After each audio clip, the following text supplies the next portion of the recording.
What is going on, everybody? Tuesday night, back in the saddle. It's your boy SAJ.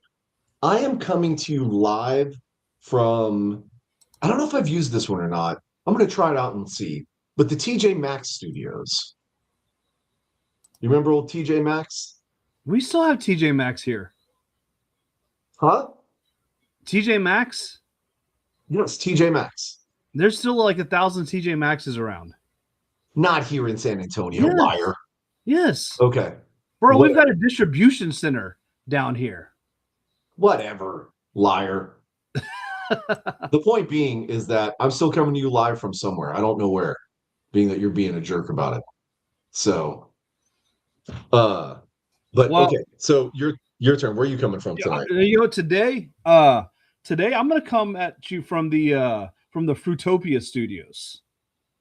I don't even know that place. It's not a place. It's a drink. It was that fruit soda that was around like 90s, early 2000s. You remember it? I don't know what you're talking about. I mean, it was okay. Anyways, But yeah. I was watching one of my favorite all time shows is Scrubs. Obviously came back Oh, again, redid it or rebooted or whatever they call it. I actually just went back and watched the old series, and one of the vending machines they showed in the background had a Fruitopia. It was a Fruitopia vending machine. I was like, nice. I'm gonna put that on the list.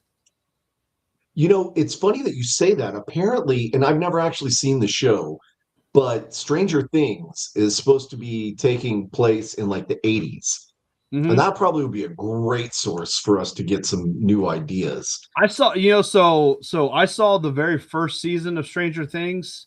I have not watched it since. With the show just recently ending, I need to go back and binge it all, but I just haven't yet. So Yeah, and I don't really care. I don't have a whole lot of time for watching TV and stuff. So I've heard it's great. No offense to the show producers or anything like that. It's just not one of those things that, I'm going to be all about. But more power to anybody that has time and the attention span to be able to sit down and watch stuff like that. So obviously, free agency in the NFL started. We're here to talk some football, so let's yeah, talk some football. Free agency started, and it has been a wild, wild ride dude, already. the tampering period started yesterday, so we're 2 days into it, and it's absolutely insane what's already happened. Yes. So So why don't obviously, we kind of start? I'll say the biggest news is the trade that happened yesterday and then did not happen like an hour ago, which Yeah, is that unhappened. that unhappened. Max Crosby obviously traded to Baltimore. Everyone's like, "Holy crap!" Freaking uh, Baltimore's gonna be good. Joe Burrow's over here crying in his closet because now he's got he's gonna get sacked 100 times just in his division. Um, Max Crosby failed the physical, so Baltimore backed out of the trade. Uh, not I haven't seen what he failed or what made him fail, but I'm assuming it has to do with his knee that he had surgery on. Maybe it's not 100% just yet, and so Baltimore didn't want to give 2 first-round picks. But you know what that means? You know who else was in the running for old Max Crosby was my very own Dallas Cowboys. They had offered a first round and a second rounder. So maybe, maybe Vegas wants to revisit that deal. I I hear what you're saying. I don't think that that's actually going to happen. And here's the reason why. Not that Rashawn Gary from the Green Bay Packers was that incredible of a find for you guys. He's a great utility player and definitely plugs a hole that you guys need.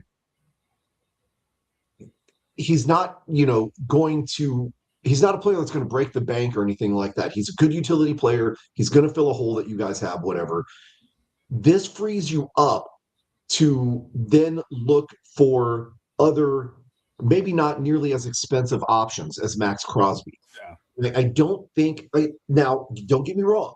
Jerry has surprised me with some crazy, crazy moves before. And you know what? Dax deal got restructured.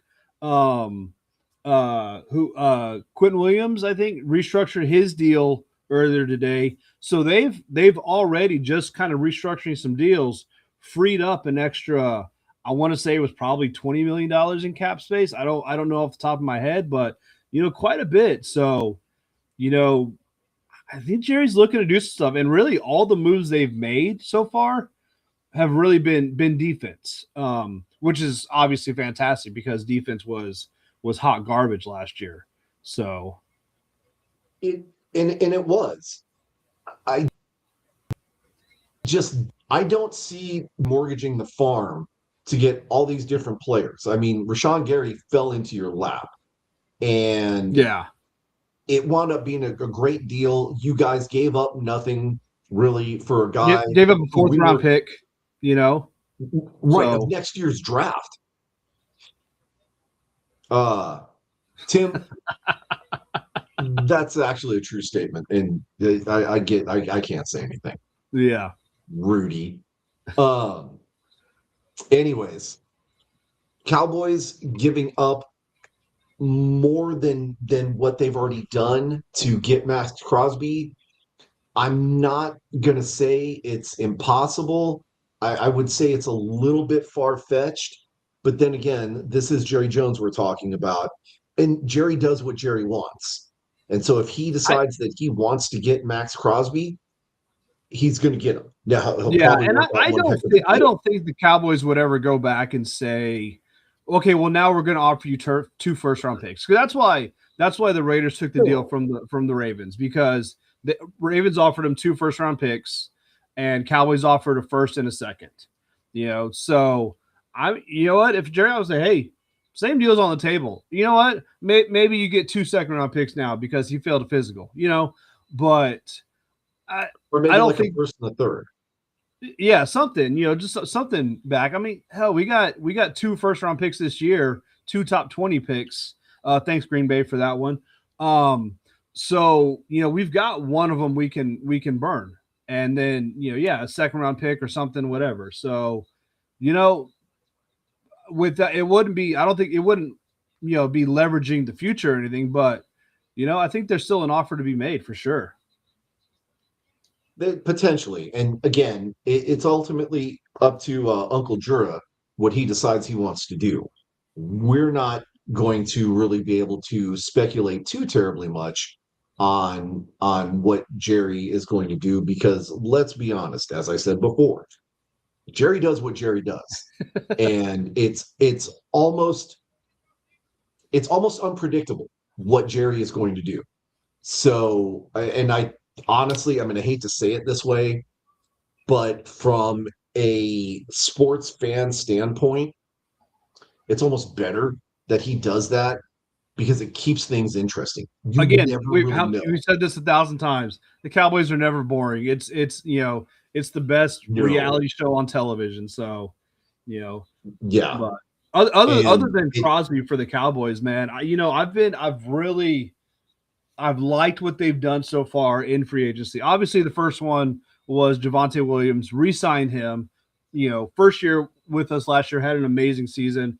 Obviously, yeah, get him back. Don't let him test free agency. Fantastic move. And then we talked about it, the trade, with Packers again. We picked up Rashawn Gary for a fourth round pick. Hey, he's no Micah Parsons or Trey Henderson or Max Crosby or any of those big names. But you know what? He's a solid pickup, and he can be in a spot where he can affect the game, which is really all you want, especially if you're giving up a fourth round pick. Jalen Thompson, safety, picked him up for 3 years. Mhm.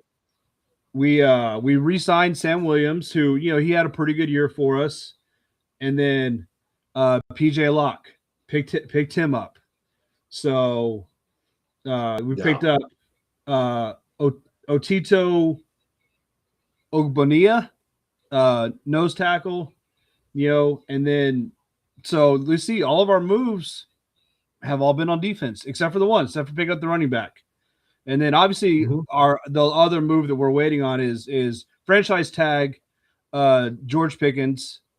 Yeah. Hopefully they work out a deal with him, need him back. And then they put a second round tender on Brandon Aubrey.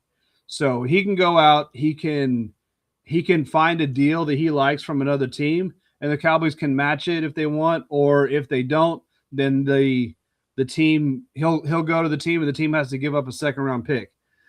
I mean, how many teams are going to give up a second round pick for a kicker? So, I don't see that happening. However, it's also Brandon Aubrey. yeah, I mean, the guy's pretty much guaranteed from I, 60.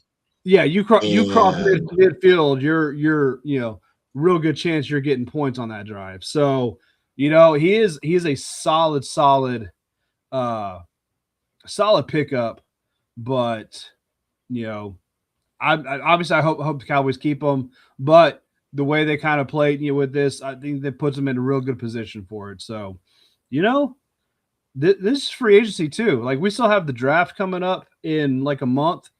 So yeah, it's just I'm cautiously optimistic with the moves that we've seen so far. yeah, kind of like that Michael Perkins deal that we made with you guys. Sabrina, I love you so much. You were awesome. But okay, that's just a little private inside joke for those that maybe don't know all the details. Obviously, Packers picked up Micah Parsons. Ever since then, Sabrina's been giving me a hard time about it, calling him all these different names. And I think we settled on Michael Perkins every time we talk about him. But Okay. yeah, so there you go.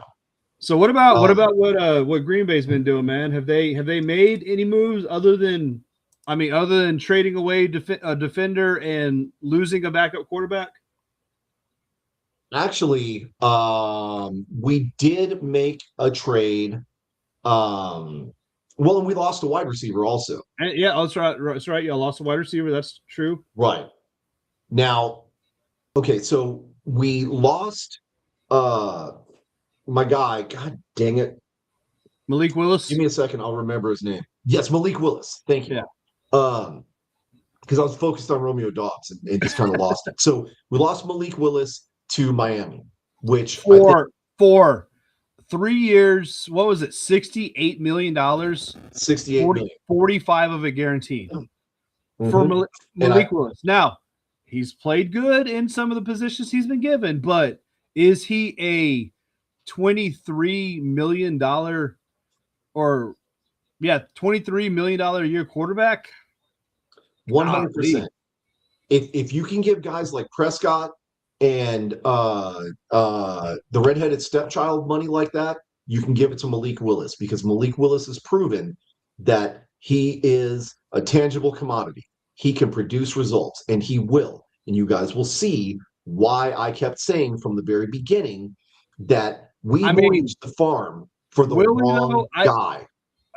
You I will. don't You think we will. will Even with Miami. because he's going to be playing in Miami, and they just But he's freaking got decimated Waddle. the entire team. So No, he's got Waddle. He'll be good. As long as they've got a running back and a decent line, he'll be fine. Because remember, Malik is actually mobile. He can roll out. well, yeah. So he is a dual threat quarterback. Now, maybe his long ball isn't as long as what it could or should potentially be, but he's accurate and he's good in the short to mid range. That's all he needs. Okay? Because if the pocket collapses, he's gone for 10, guaranteed. Okay? He can hand off. He can throw the short yardage. As long as Waddle keeps doing what he's doing and they have some kind of a tight end and a decent running back, I'll throw in the tight end because you got to have a good tight end. Yeah. And then the offensive line, as long as you've got that, you're solid. Which I That's all think you that need. offensive line is where he's going to get in trouble. I mean, but he can hand the ball off. He can throw short passes. That's 80% of the quarterbacks in the league. Now, they don't all have the running ability that he does, the dual threat. But again, Well, and I what you just said, think $23 million a year is a major overpayment. You'll So find out that it's not. It's going to be a worthwhile investment. The we'll other thing see. is, though, We'll see. if you start I'm gonna clip this, and we're gonna come back at please do. in at the end of January. We're gonna see Please do. when And you'll see what Miami's I'm 1-15 and the number one pick in the draft. just so they can get another wide receiver for him. Watch and see. Yeah. Okay. So we lost Willis. We also lost Romeo Dobbs, and I cannot remember for the life of me where he went to, but he is now with another team. That's another offensive weapon that Green Bay lost. However, if you look at the wide receivers and everything that we have, losing Romeo Dobbs he went to New England. Okay. And if you go back and look on our you'll see that I posted a picture of Romeo Dobbs with his big helmet and big hands because he has problems catching. Uh, Sabrina asked a great question. Matthew Golden, my guy right there. Okay. That's one of the reasons why I'm not so terribly worried about losing Romeo Dobbs. Romeo Dobbs, good utility receiver, maybe not the greatest. Obviously, he's had problems with catches and stuff. Could also be attributed to Jordan Love. However, we do know that there are some issues there. So losing him, maybe not that big of a deal, right? Golden started having a breakout year towards the end of the year. And I think this next year he's going to be poised to do some incredible things now that he has more familiarity with the team, with the quarterback, with the offensive coordinator and everything, and running the routes that he's supposed to run. So I think we'll be okay at wide receiver, especially if we can get Kraft back at tight end. We'll be good, man. Right? Yeah. The line is going to be a problem, though, right? Because it's always been a problem. And so hopefully they get that short up here. However, let's talk about our flaky defense. Okay. Sean Ryan re-signed, which it's nice. He got a $33 million contract. Bonuses and everything make it up to 39. Ryan does okay, right? I'd like to see a little bit more solid movement from the guy. But he fills his spot. He does his job. He does need help though. We did pick up Zaire Franklin on a trade for Colby Wooden, which is a defensive tackle. So it's kind of like, I'm not sure how that is going to work out. We'll see how that goes. Zaire Franklin seems to be a pretty decent player. I just don't know a whole lot about him. He's not one of those names that kind of stand out. And then we did pick up a new cornerback from, I can't remember what team he is from, but Benjamin St. Justy.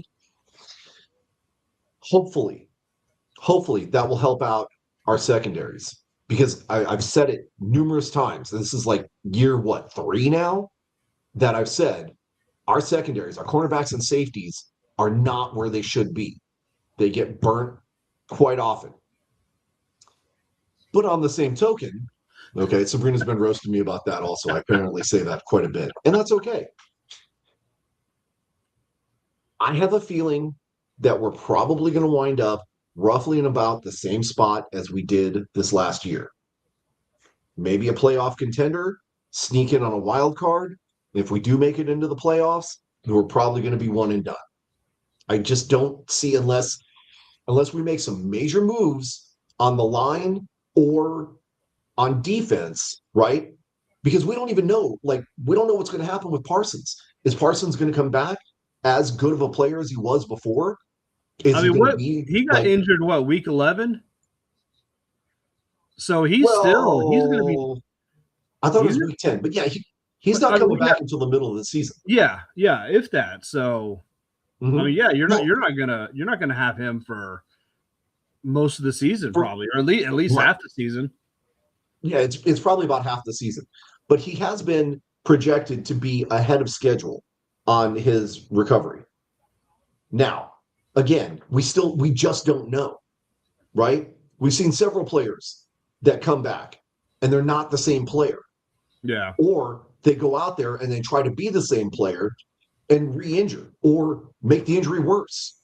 And on an injury like that, you don't want to re-injure it because I No. don't know that they're going to be able to. I mean, you can only tie a rubber band together so many times, and then you have to replace the rubber band, and you can't replace ACLs, MCLs, Achilles, things like that. You can't replace those that I know of. I mean, I'm no doctor. Uh, I just don't. I don't know what's going to happen, right? So we're going to need some help there, and I don't know that we've got any kind of leverage or money in the cap left to be able to do anything. So I Yeah. really think we kind of painted ourselves in a corner, and we're going to be stuck with mediocrity for a while. So that being the case, we'll have to see what happens. I know those aren't the only kind of big deals that have happened around the league. Little baby Kyler Murray, pour one out for him. Yeah. Um, he's been cut by Arizona and have no idea where he's going to land. Uh, I don't think anybody signed him yet. No, not yet. And so what does that mean? Like, is is he going to be willing to take a position as a backup? Because he's serviceable. He can be a utility quarterback. I don't know that he can necessarily be the guy anymore. Although, you could point at, some of his talent and decisions and things like that as to why he's in the position he now is in.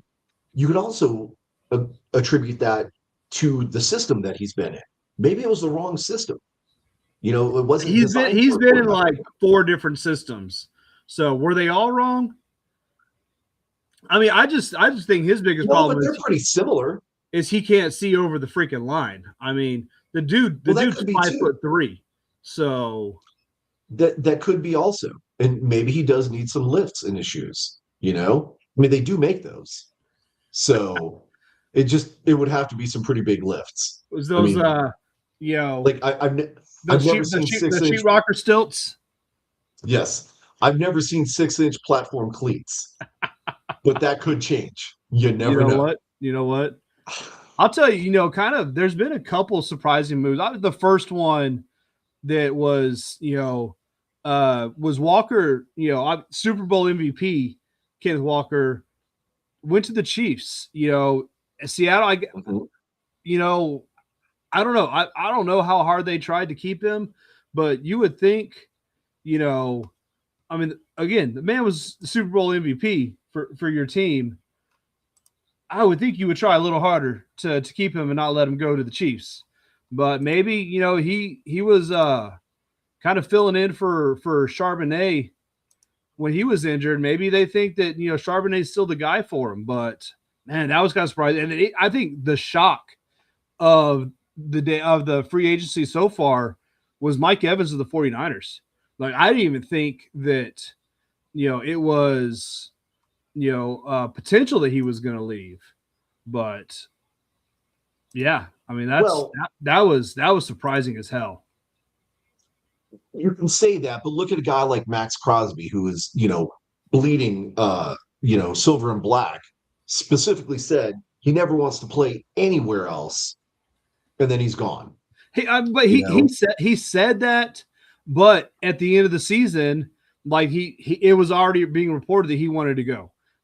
Kind of they shut him down and all that, and he wasn't happy, and he said that during the season, kind of around the trade deadline and stuff. But even 2-3 weeks towards the end of the season, it was already saying that they were going to trade him. He didn't want to be there anymore, and so you knew that was over. I hadn't heard a thing about Mike Evans being unhappy. So that was absolute shock to me. Now again, what's Baker going to do? Because his main target, is now gone. Like, yeah. so Well, and he goes back so down to kind of mediocrity. probably. I mean, where else are you gonna? What are you gonna do? I will say, from the NFC North perspective, seeing David Montgomery getting traded to the Texans for Juice Scruggs and then a couple of picks, I was a little surprised by that. I mean, do the Bears, I'm sorry, the Lions believe that they've got an answer for Montgomery? Well, they picked up Isaiah Pacheco from the Chiefs. Okay. Well, then So that probably makes a little bit more sense. I didn't realize that they picked up Pacheco. yeah. Um, but the Texans have done a lot of signings and re-signings, and it looks like they spent a lot of, well, you know what? It's kind of balanced. It looks like they focused on offense and defense because they got a lot of offensive linemen. They got an edge rusher. They've got some defensive linemen and some an end and a linebacker and a couple of safeties, and then of course a kicker and a punter. You know, and it looks like Fairbairn signing a 2-year, $13 million extension to his contract, making him the highest paid kicker in the NFL right now. For now, I mean, can until you drill Aubrey a signs his 60? We'll deal. see. Yeah, I was going to say, can you drill a 60? We'll have to wait and see. Yeah. But so yeah, there's definitely been some weird moves in the NFL, and you're kind of just looking around. You're like, huh, interesting, right? I see a familiar name here, Jenkins, Elgton Jenkins. He is expected to sign a 2-year contract with the Cleveland Browns. Jenkins was a former Packer, and there's a reason why he's a former Packer. I'm just saying, but we'll let that one go. I tell you Tyler who's been Huntley. making moves surprising me is Pittsburgh. Uh Picked up Uncle Rico from Carolina, he had a real good season with Carolina, over 1,000 yards. Again, the year before he had over 1,000 yards with the Cowboys. And then trading for Michael Pittman from Indy. You know, they like I said, those are a couple pretty big, offensive weapons that they're picking up. You know, what does that say for Aaron? It's a great question, and we've seen it a million times that old Aaron is going to do what Aaron does. Could that mean he's coming back? Maybe. Could that mean he's done and he's going to step out of the way and let somebody else lead the charge? I mean, Maybe. I mean, I, he's I not the one don't think just it's to voluntarily step out of the way and be like, he'll no. be like, you know what, I don't feel like it, so I just don't want to play. You know, Right. but It's he's his not going to do anything like altruistic and do it for the good of somebody else. He's going to be like, nah, I just don't feel like playing. I don't give a crap about your team or what. I just don't feel well, like playing. he is going to do it for the good of somebody else. His alter ego, Mr. Darkness Retreat. And Mr. Darkness Retreat wants him to play football. And so he's just going to keep playing football, Yeah. you know? So there's no way to know. Aaron Rodgers learned from one of the best at flip flopping. And so Mhm. he's going to do it better because that's just Aaron Rodgers. And what I mean by that is going back to the Brett Favre, I'm going to play, I'm going to retire, I'm going to play, I'm going to retire, I'm going to play. Green Bay says, you are over with the Jets. So, you know, and he got dealt the same way, Yeah. you know? So, that being the case, it's hard to tell. We don't really know what's going to happen. So, we have to wait and see kind of how things are going to pan out. But again, lots of movement, lots of oh no, look, it's Bobby. Oh, Bobby G. Hey, what's But up, Bobby? he did spell your name wrong, so you're gonna He have to did. That's all roast him for right. that. At least he I didn't mean, put brain, yeah. because that would be a whole different thing. So yes, I mean, I lots of haven't worked with the craziness dude in going on. like 10, 15 years, so that's all right. It's only been a minute or two. Yeah. Obviously, lots of craziness going on in the NFL. For all the latest news, just jump on the old Google machine and do a search for 2026 free agency tracker. That will kind of give you the latest and the greatest.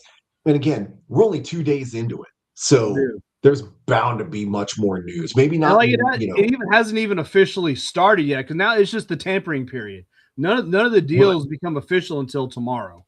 So like really, when all that stuff happens is when you just start seeing the dominoes drop and it's going to go crazy. You're right. And so we have to wait and see where things ultimately wind up. But there should be, once the season actually opens up, you may see a couple more moves, and then it's going to go dormant for a while. And then after the draft, you'll probably see some more Yeah, action because people are going to be trying to fill holes and yeah, things like that. So again, it's the joy of being an NFL fan that you're going to get these roller coaster, effect. And we're not really going to know what happens until much closer to preseason. So, okay, pardon me, a little bit of allergies going on today. So we obviously talked about the NFL and preseason and all the craziness that's going on with all that. Because we're Texans talking football, we talk about everything football from a Texas perspective. I think we should go ahead and switch. Let's go ahead and kick over to arena football because their leagues are either have started or are getting ready to start in the next couple of weeks. So, BD, why don't we start out with the National Arena League? yeah. So National Arena League, they had their week 0 a couple weeks ago, just kind of preseason games, whatever, warm ups, and then this past weekend was their official week 1. They had a couple good games. The Amarillo Warbirds beat the Louisiana Rougarou in overtime, 33-32, which kind of seems like a low scoring arena game for an overtime, but still it's all right. And then the other Texas team for the NAL, they played an exhibition game, the Dallas Bulls, against Team Mexico. Did you see the score of this game, Jay? I have not. I'm actually on the It's They didn't post it on the website. So if you're looking at the scores and the schedules and stuff, it's not posted. It's just there's a blank. The score of that game was Mexico scored 0, Dallas scored. Just take a guess. I just want you to take a guess. 86. 86? Yes. Higher. How bad was Dallas it? scored 101. Holy cow. 101. 101 to 0. That's like Madden exhibition mode. Yeah. Yeah. Yes. Rougarou. It's Don't ask us to spell it. It We sounds don't like that, speak. but it's not spelled like that. Yes, we don't speak Cajun. So Well, I no, do. I'm just looking back at. My family's Cajun, so I speak it. Oh well, there's the problem right there. So Part no, of it. I'm going back and I'm looking at some of the like preseason games, if you will, the week 0 games, right? Louisiana played whoever the Phantoms are on the 28th and handled business there. This Pueblo team Is that played far NOCO, which like the Texas far? I think so. far. Far like down in the down in the valley. You're talking about the Phantoms? Yeah. Okay, and it could be. I don't know. I don't recognize this team, but I also haven't had a chance to look too much into it because it's an exhibition game. They're not in the same league. I don't know where this Phantom team came from. Just like the NOCO, which I'm assuming has got to be Northern Colorado. Yeah, it's so they're from far Texas in the Rio Grande Valley. Uh they're an adult amateur football organization. So Okay, we'll go with that. yeah, So that's what that being the their case, that's what their Facebook page says. So okay, and I trust it, and I love the adult amateur football aspect. Yeah, it's arena. It's a whole different thing. I don't know if maybe they were quite ready for that, I mean but I mean they put up they're an 24. amateur league playing against a NAL, a professional arena team from Louisiana. Hey, I mean 24 points is not not terrible for a bunch of amateurs against a professional team. I mean, again, hell, 100%. Mexico Yep. scored 0 against Dallas, so Mm-hmm. And then so Pueblo, which would be the Pueblo Punishers. I'm assuming that's. I'm not even posting that comment. We're just going to let that one go. Pueblo put up 51 against NoCo, who only got 6. So that's kind of more what you would expect. Yeah, And yeah, then, of course, Omaha put up a really good score against the Bucks, which I'm assuming the Bucks was probably another, semi-pro, minor league, yeah. adult amateur, whatever. Amarillo in Louisiana had a great game last Saturday, and it wound up Amarillo winning in overtime 33-32. That's really close. That, again, another, defensive game. And then, of course, you said Dallas, they didn't show what Team Mexico did at all. And They didn't want to post that. They didn't little, want to post that embarrassment. They posted it on the Facebook page, but it's not going on the website. right. And then, uh, hang on. Okay. So,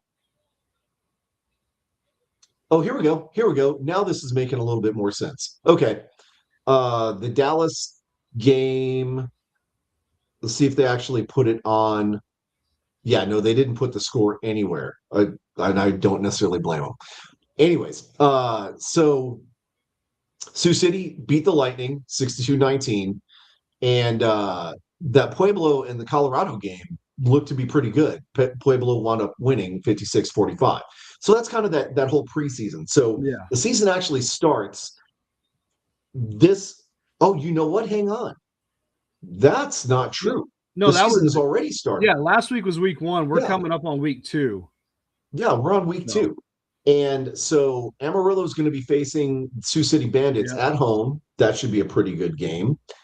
And then Selena Liberty is playing TBA. Hopefully they win that game. That could be pretty tough for them. I don't know.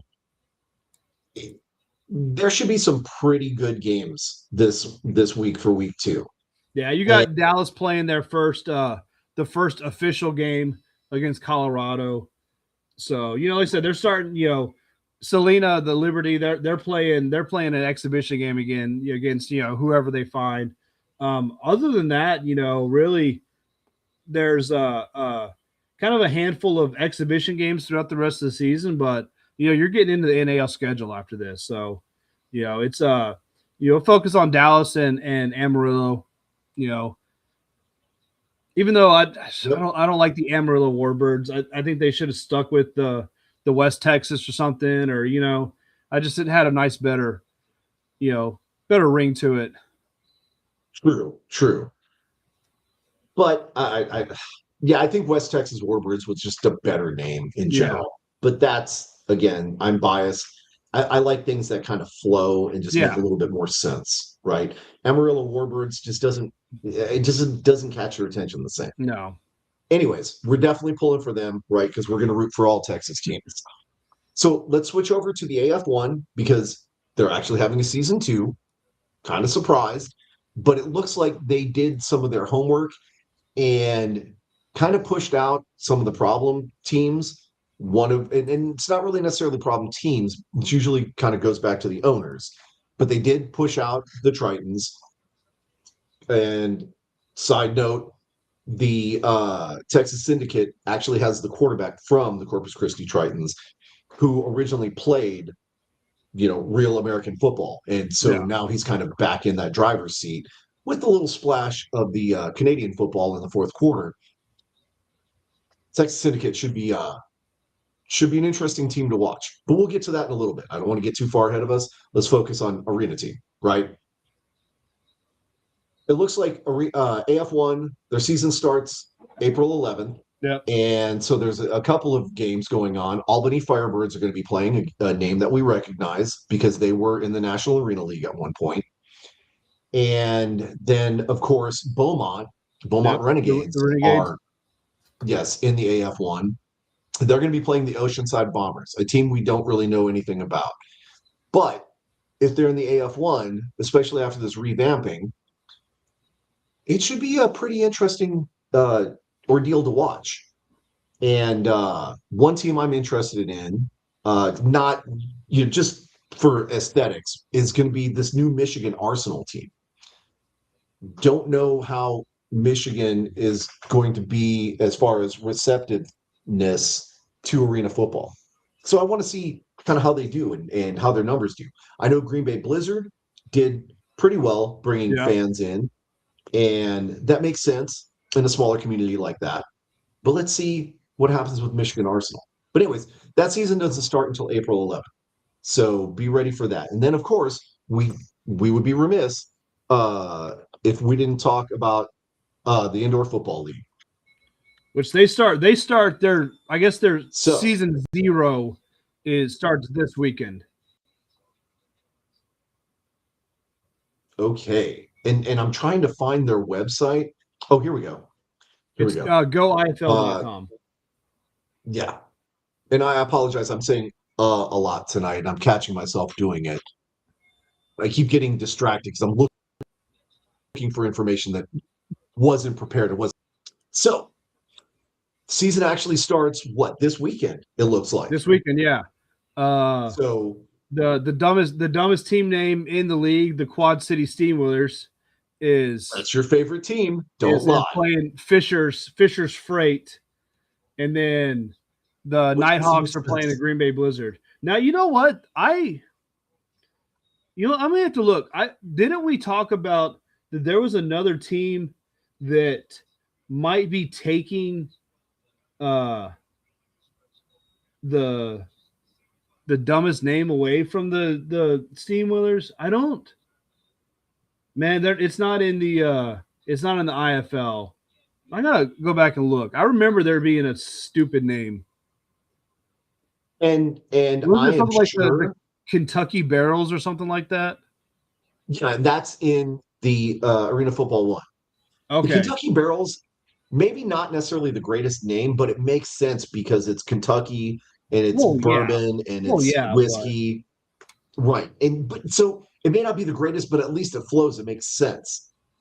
The Quad City Steamwheelers, I mean, are they known for the paddle boats and all that kind of stuff?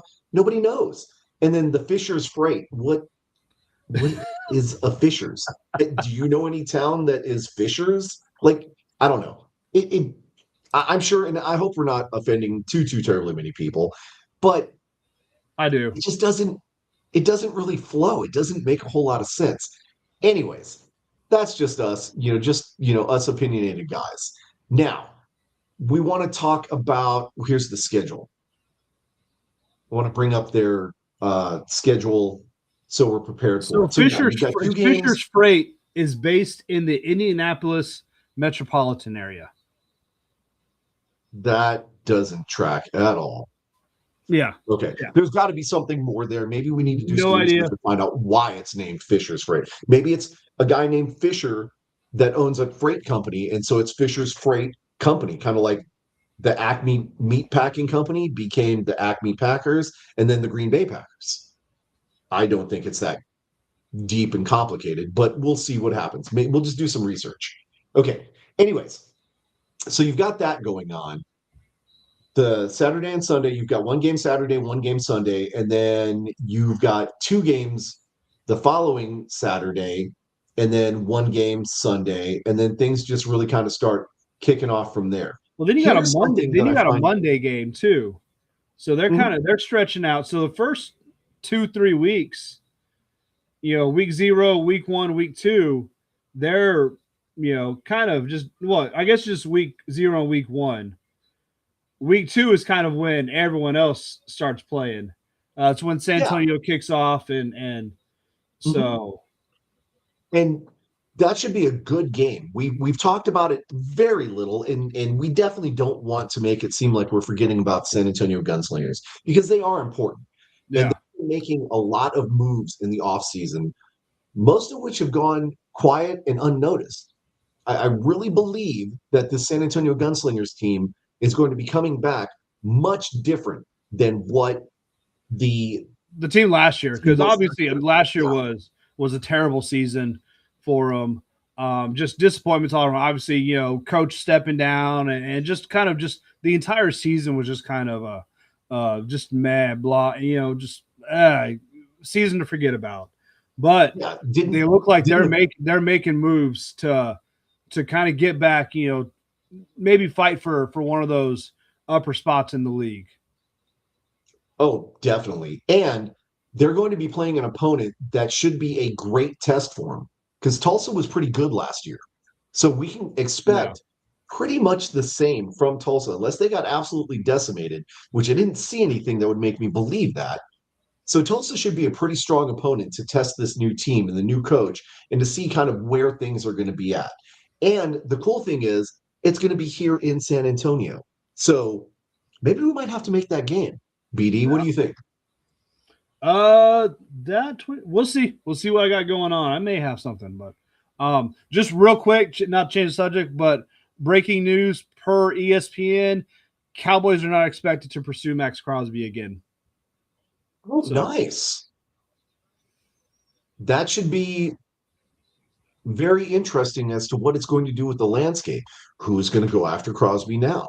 Or yeah, is he just going back? what are they? Right? What are they going to offer now? If Baltimore, offered 2 1s and the deal got nixed, maybe obviously that market, our teams probably aren't going to offer the same thing. So just curious. I'm curious to see what the actual reason for the failing his physical with his knee and all that stuff. But sorry, didn't mean to get off on a tangent. Just saw that pop up, so I thought I'd share. Here, Miss Jen, how you doing? Good to see you. We'll Hello. talk to this guy though. Um, okay, something I just came across, and I'm really surprised I didn't see it until right now. It looks like the IFL has signed a multi-year, multi-million dollar media rights agreement with Overnight Network, which is going to Yeah. be the new network that is going to be streaming all the games. I So don't know now, much about. did it? I thought they had worked out a deal with FanDuel Sports. It Um, looks like that probably didn't go through because Probably they fell wouldn't through. have. So I saw a thing that they were talking about today. I think they posted on their Facebook page or something that the games were going to be streaming on the new network, but also on Yahoo Sports. So And it could be. I'm going to have to look more into it and see what's going on. But what I do know is that this is I mean, they're hyping it as a pretty big deal. If you go to the Indoor Football League post from yesterday, 12:59, 55 plus games annually, the biggest deal in the history of sport or of the sport. yeah, So for arena football, and this could be like the direct TV deal for the NFL, right? maybe, but Have to, again, I said this about the IFL network that they tried to do last year. It's just it's not. I don't feel like that league is in a position where they should be charging people to watch their games, and that's just I don't think they're there. They're for sure not the NFL. And so yeah, we'll see. true, but this is the major league of indoor football. It is. So it would make sense that if they're putting on the best product, that they charge a little bit for it. Now, the product that you get better be worth the money. I'm going to say that.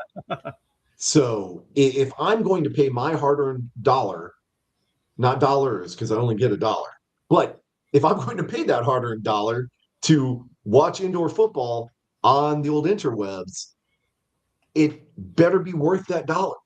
Yeah. So No, for sure. hopefully we don't hopefully we don't get some of that crazy YouTube coverage that we used to get with the National Arena League and things like that. And not knocking it.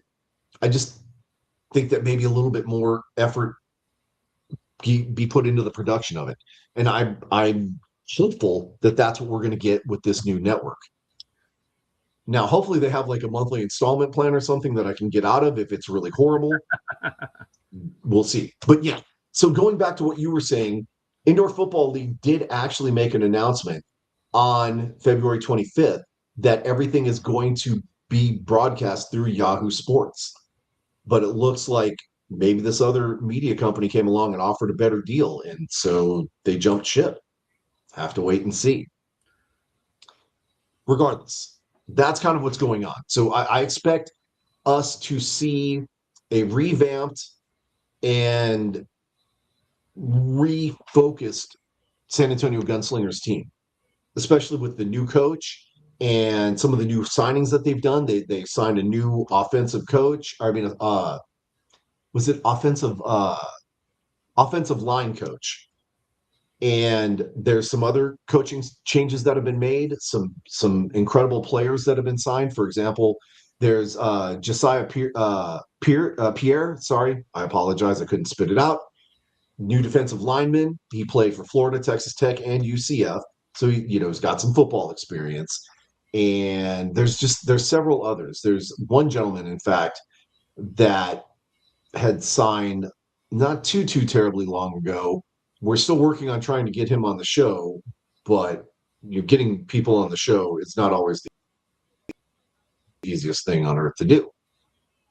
Anyways, this should be a very exciting season for the San Antonio Gunslingers, Yeah. and so we're I'm looking fingers forward crossed. to it. We're Obviously, hoping for big things for them. like we said, last season was real disappointing, and so I'm expecting big things and just a nice little turnaround. Yes. Now, talking about big things, I think we need to talk about the Continental Football League because there's huge things happening. Now, we knew that at some point there was going to be a new team that was going to be getting announced. Yep. Didn't know where, didn't know how. We just knew that there's no way they were going to start the season with only 7 teams.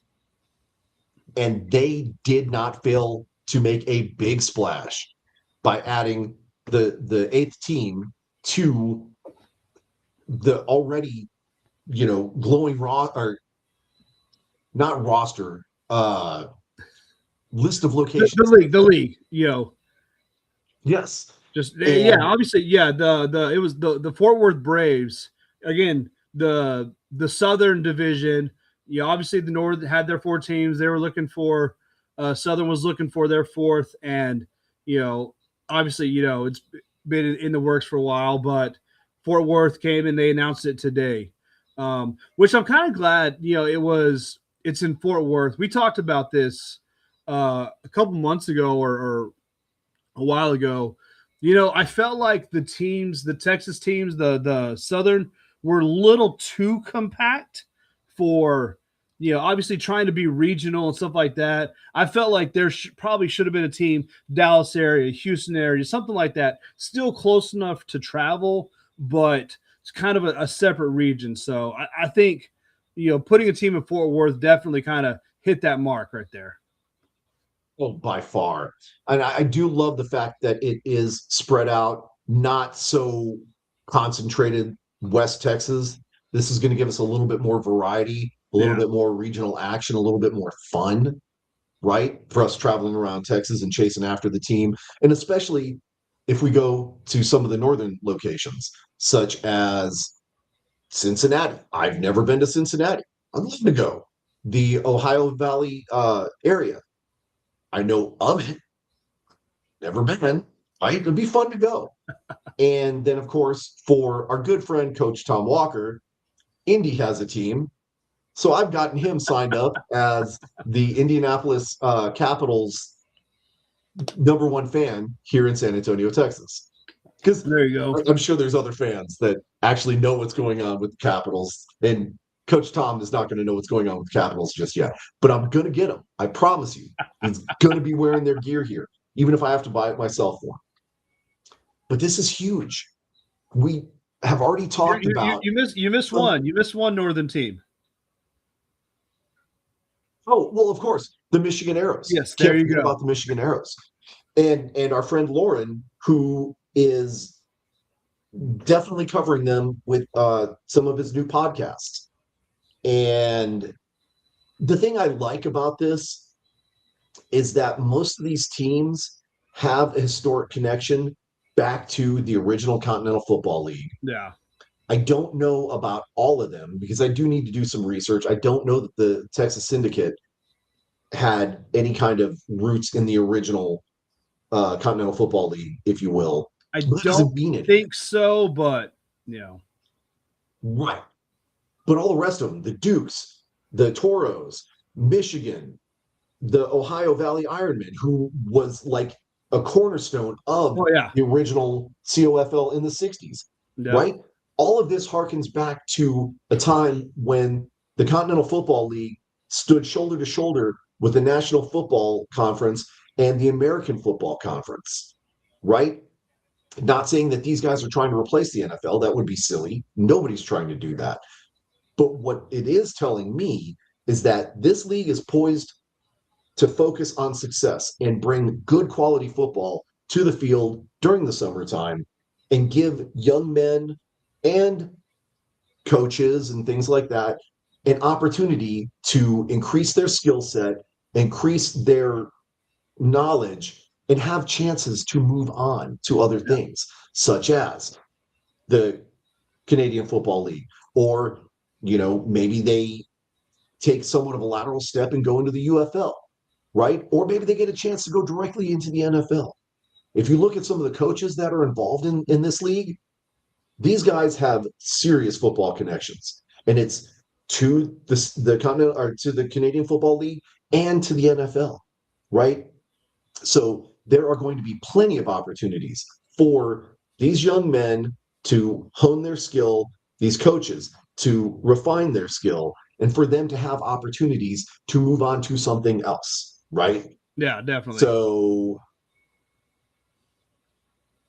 right here, Robert, Yep. you're right. March 14th, 2026, 5 p.m. is the kickoff for the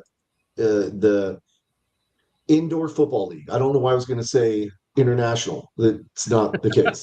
That doesn't make sense. Anyways, You're mixing again, up your back to leagues. the back to the COFL. There is just so much crazy stuff going on, and it is absolutely insane. I'm super excited about this announcement and what this means for the league and what this means for Texas, for the South Division. Just a little fair warning though to my friends in the North. Man, I hope you guys are ready. I hope you're bringing your football game, because you look at some of these Texas teams, man, we're not playing around. This is Texas. Football is a religion here. And the people that are being brought into these different organizations, they understand how much this means to fans like us. So Yeah. they're going to be bringing their A game.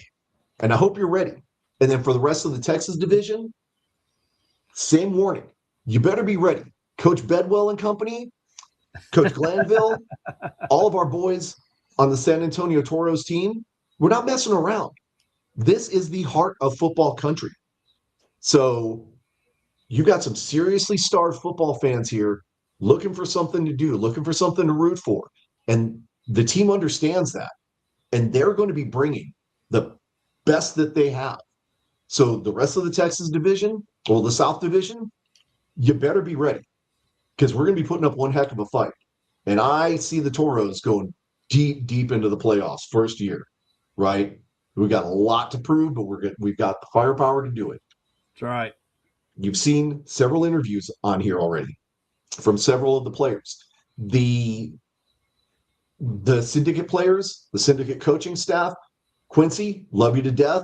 Those guys are serious about it. We haven't really had a chance to talk to anybody from Fort Worth yet, and I haven't really had an opportunity to reach out to the Tall City Black Gold team yet. But I'm telling you, Coach Bedwell and company, they're hungry. They want it, man. Season hasn't even started yet. The league just got started a couple of months ago, and they're already foaming at the mouth. They want that championship so bad. So, rest of the division, the rest of the league, you're officially on notice. You better watch out, because we're serious and we're coming. Okay, they're getting all hyped up, right?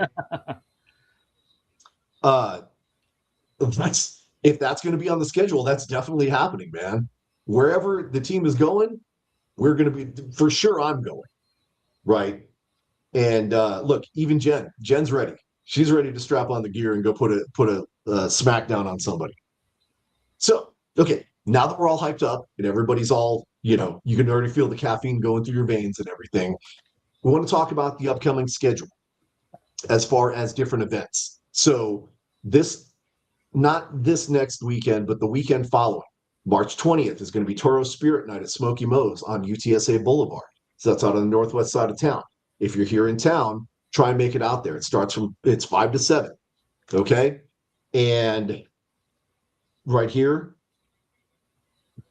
the entire coaching staff will be there, including legendary coach Glanville.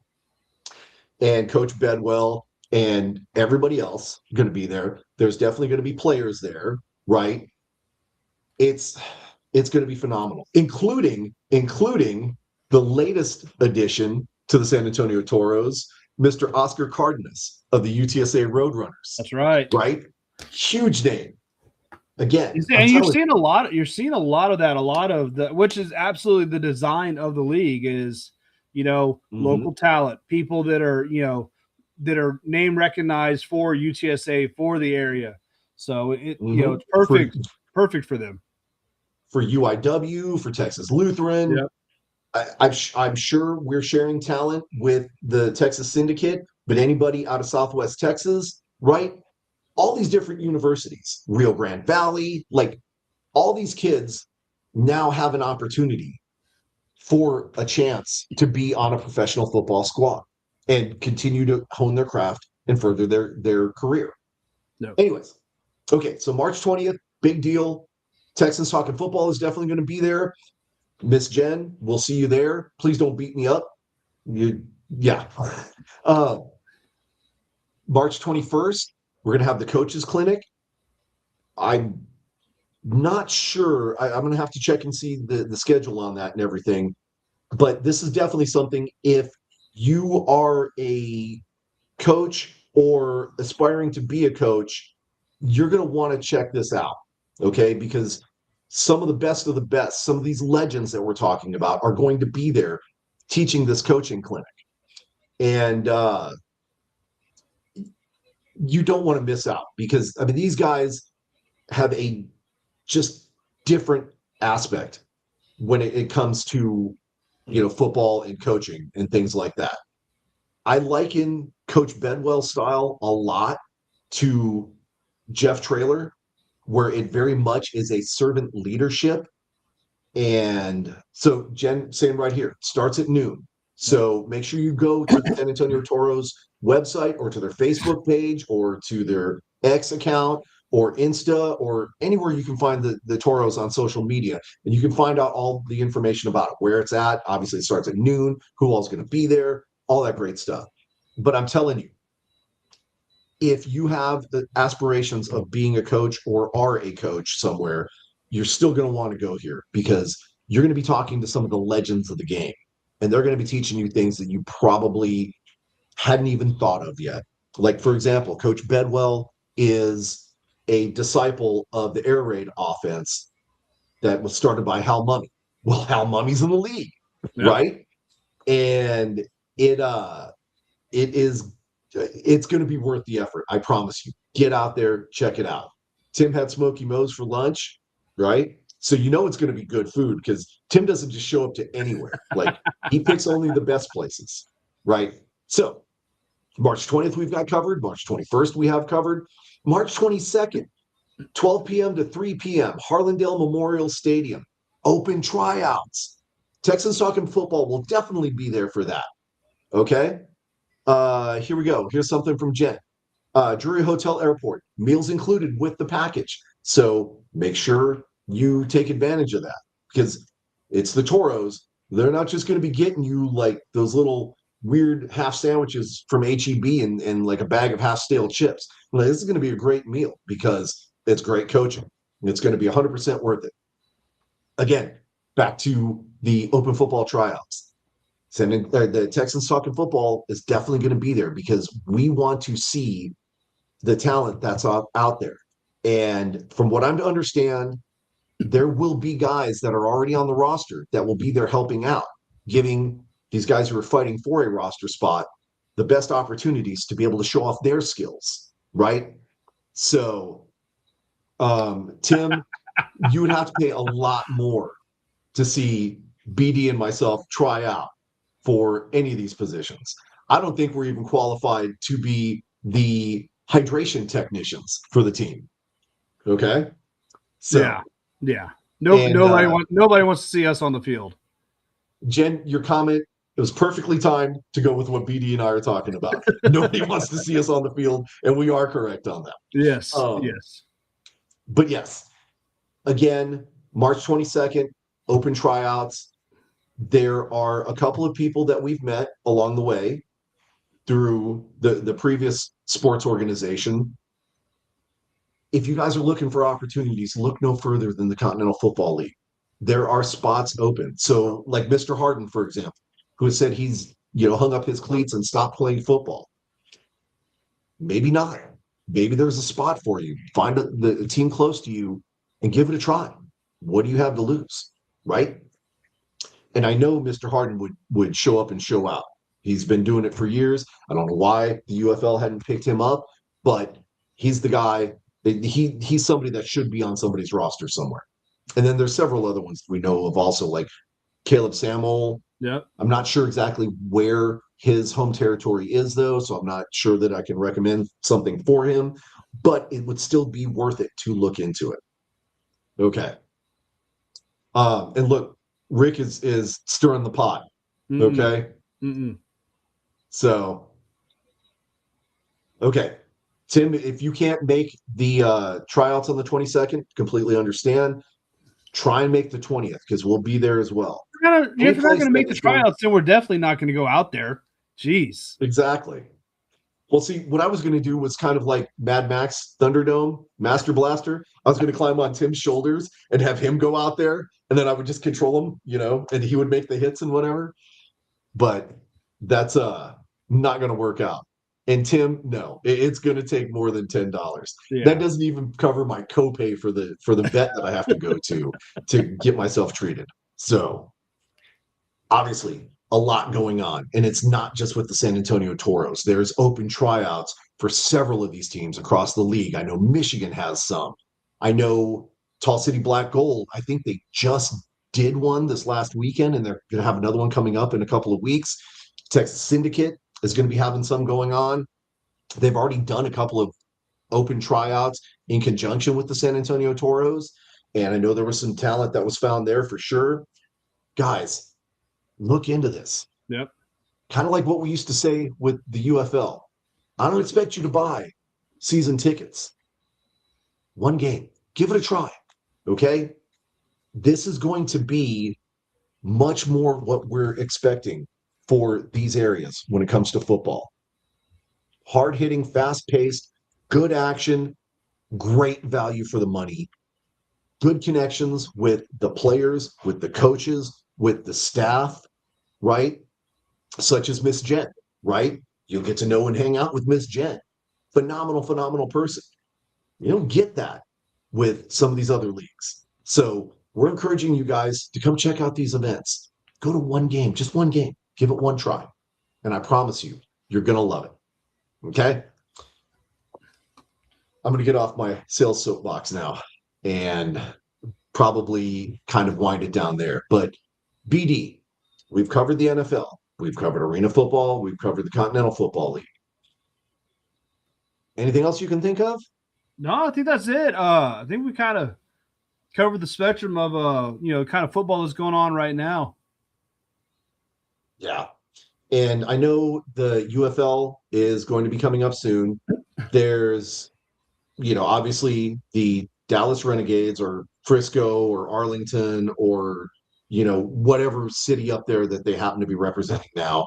And then, of course, you have the Houston Gambling Roughneck Oil Riggers, whatever their name is, and whatever stadium they're in. I say that in jest. We know it's the Houston Gamblers, but it's still the Roughnecks because the fan base is still the same. And I do hope for that fan base's sake that they're able to bury that hatchet and the Gambler fans and the Roughneck fans can come together and become the Gamblers fans and support that team. I hope Birmingham actually shows up for a game, or the fans show up for their game, because I know that has been an issue in the past, and we just have to kind of see how things work out with that. But all that to say, there's obviously football coming up with that. Rick got his tickets for Houston versus DC, and I'm glad to see that, right? We want to make sure that people are actually, supporting this, because again, we're Texans talking about football from a Texas perspective. And so we do hope for the best, even though, San Antonio lost their team. But I kind of think we're making out pretty good on this deal, right? Because we got a legend back. So cool. Good luck, UFL. I'm gonna leave it at that. Anyways, so BD is right. He's yelling at me. I need to wrap it up Sorry, because I've been I got talking my entirely too cats much. over here like digging behind boxes and shelves and cabinets. So, Yes. make sure she's not So hurting herself. yeah, BD's cats are going crazy.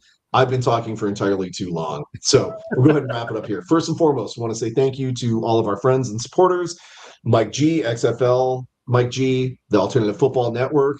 We definitely want to give a shout out to Texas Sports Productions and Jay and all the guys over there. Thank you guys so much for all of your support and your collaboration so far.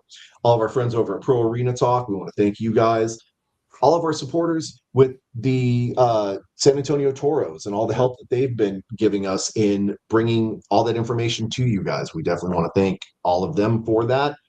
And specifically, we want to thank you fans, right? This is episode 130 something because we've honestly lost track with all the different interviews and everything we've been doing lately.